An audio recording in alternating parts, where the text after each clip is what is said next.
Eu queria também ser... Caixa das lojas americanas. Não vou contar o meu currículo, eu também não vou contar uma história triste. Eu muito menos venho aqui, né, dizer que, nossa, eu fui uma garota prodígio porque, na verdade, quando eu era criança, eu só comia terra, brincava, pulava do balanço na hora que não devia, caía de cara no chão, enfim. Boa noite, gente querida, boa noite, gente desconhecida deste canal Desventuras de uma Desmilionária, que no caso sou eu mesma, Cláudia Soria, 46 anos, empreendedora, que já se lascou, quase quebrou, quase faliu, um pouco antes da pandemia começar, ou seja, já entrei na pandemia lascada, de verde e amarelo, né? Mas eu descobri que existe mola no fundo do poço e eu voltei de lá para te contar. No episódio anterior eu contei para vocês qual foi a jornada empreendedora do senhor, meu marido, do qual me orgulho muito, mas hoje eu vim contar um pouco de como é que euzinha aqui fui parar no mundo do empreendedorismo. Eu descobri muito cedo que eu queria ser dona, né? Dona Cláudia, eu queria ser dona do meu dinheiro, dona do meu nariz. Eu queria ser patroa. E também eu queria ser caminhoneira. Por quê? Porque caminhoneira, a meu ver, seria uma mulher assim, super independente, que poderia conhecer todo mundo, né? Dirigindo o seu caminhão, sem depender de ninguém. Então, eu realmente amo viajar, desde sempre. Então, eu achei que seria uma ótima ideia ser caminhoneira. eu queria também ser caixa das lojas americanas. Por quê? Porque lá na minha cidade, da infância, que era Maringá, aqui no Paraná, a maior loja era a unidade das lojas americanas.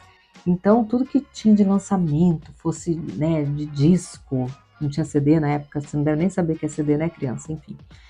Mas disco, fita cassete, brinquedos novos, tudo que era novidade, tudo que era muito legal, era vendido lá na unidade das lojas americanas. E na minha inocência, eu acreditava que todo o dinheiro que os clientes pagavam ali, passando no caixa, ficava para a operadora de caixa. Então, meu sonho era ser caixa das lojas americanas, porque, para mim, uma caixa das lojas americanas era a pessoa mais bem remunerada da cidade, entendeu? Mas aí depois eu descobri que não era nada disso, e aí, enfim, eu decidi que eu queria ser dona e proprietária, que no caso também é proprietária, né, dependendo da situação. Mas é óbvio que minha vida financeira não começou como um mar de rosas, não começou também eu empreendendo. Na verdade, meu primeiro emprego foi como secretária de uma escola de idiomas e reforço escolar. Foi bem bacana, porque eu não sabia bulhufas, né? E foi uma emoção ali ganhar meus R$ 185 por mês para comprar blusinha, sorvete, essas coisas, sem ter que pedir dinheiro pro meu pai. Na verdade, não precisaria trabalhar. Eu tinha 17 anos, meu pai, embora não fosse assim um homem de posses, né? Sempre conseguiu cuidar da gente com o salário dele. Não passava fome, não passava necessidade, mas eu queria ter o prazer de fazer o meu dinheiro, né? De ter o meu dinheiro e poder escolher o que fazer com ele. Por isso que eu fui trabalhar. Aí eu passei no vestibular e percebi que tudo aquilo que eu tinha aprendido estudando para a prova do vestibular, eu poderia transformar em dinheiro nessa mesma escola, sendo professora de reforço escolar. Então, eu deixei de ser secretária e me tornei professora de reforço escolar. Na época, ali final dos anos 90, eu ganhava R$ 18 por hora, que hoje não é nada, minha querida, mas na época, para uma menina de 17, 18 anos, era uma fortuna. Eu lembro que na época ali de final de bimestre, que tinha as provas de recuperação, eu tirava R$ 3.000 por mês ralando, dando aula de reforço. E eu amava, né, gente? Mas sentia assim, rica, sabe? Sou rica! Poderosa, rica.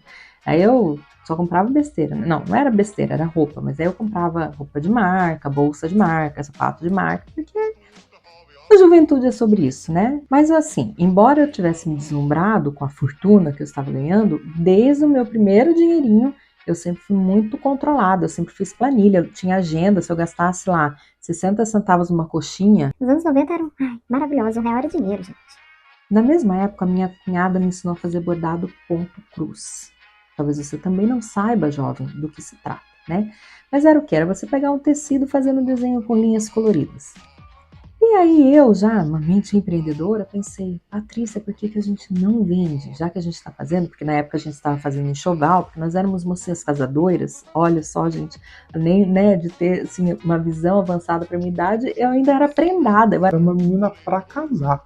Olha só que incrível. E a Patrícia topou o desafio, né? Vamos vender pano de prato, né? Bordado. Sensacional. A gente descobriu um distribuidor de pano de prato, a gente comprava as linhas, daí qual que foi a minha lógica? Olha que avançada. Qual que foi a minha lógica? Se a gente gastava, sei lá, R$3 para comprar o pano, as linhas e tudo mais, a gente venderia o pano de prato por R$6. Qual que era a lógica? A lógica era multiplicar, duplicar o que a gente havia investido. É óbvio que hoje eu sei que não é assim que funciona, porque a gente tem que considerar também tempo, né?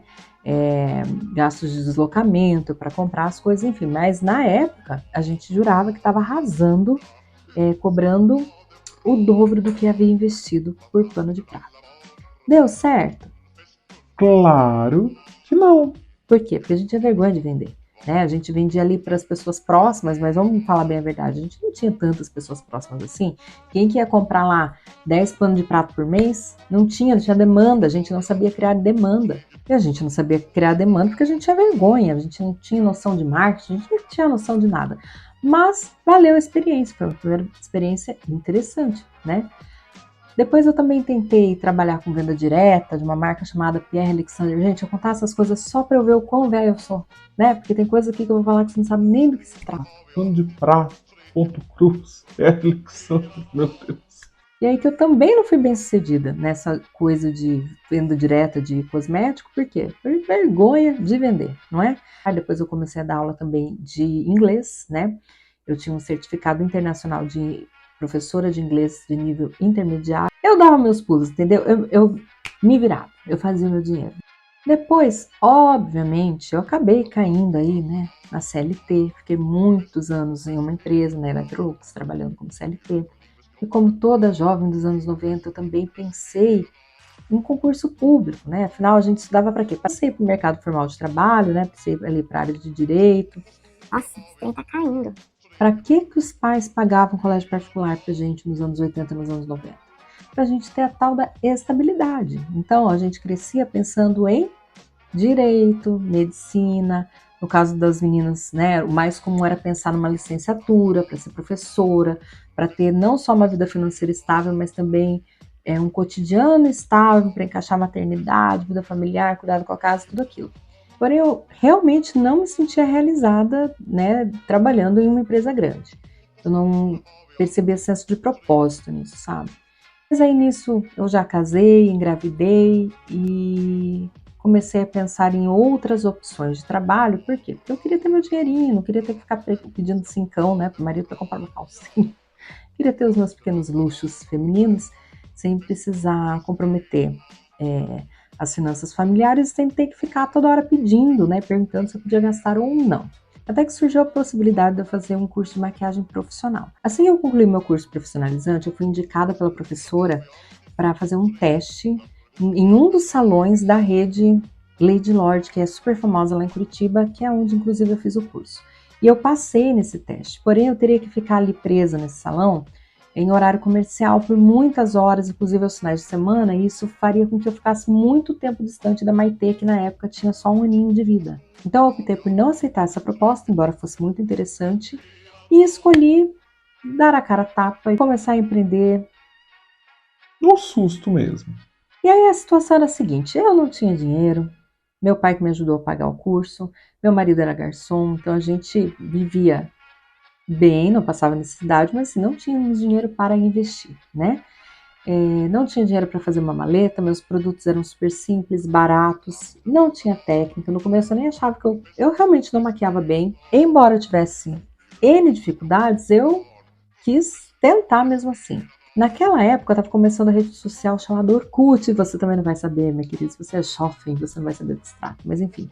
No Orkut, que era uma rede social que existia antes do Facebook, e que era bem mais divertida, existia um grupo de noivas Curitiba, que é a cidade onde eu morava, e ali eu fui e ofereci para as noivas uma demonstração gratuita de maquiagem. A ideia era a seguinte: elas me permitiriam ir até a sua casa, eu mostraria o meu trabalho e, em contrapartida, elas teriam a segurança de só fechar o contrato comigo se elas realmente gostassem do meu trabalho e da minha pessoa aqui, né? E foi assim que eu conquistei as primeiras clientes noivas e um indicando para outros, porque isso eu fui crescendo, cobrava uma merreca. Por quê? Senso de justiça, né? Eu sabia que eu não tinha a melhor técnica, eu sabia que eu não tinha experiência, né? Tipo, zero experiência.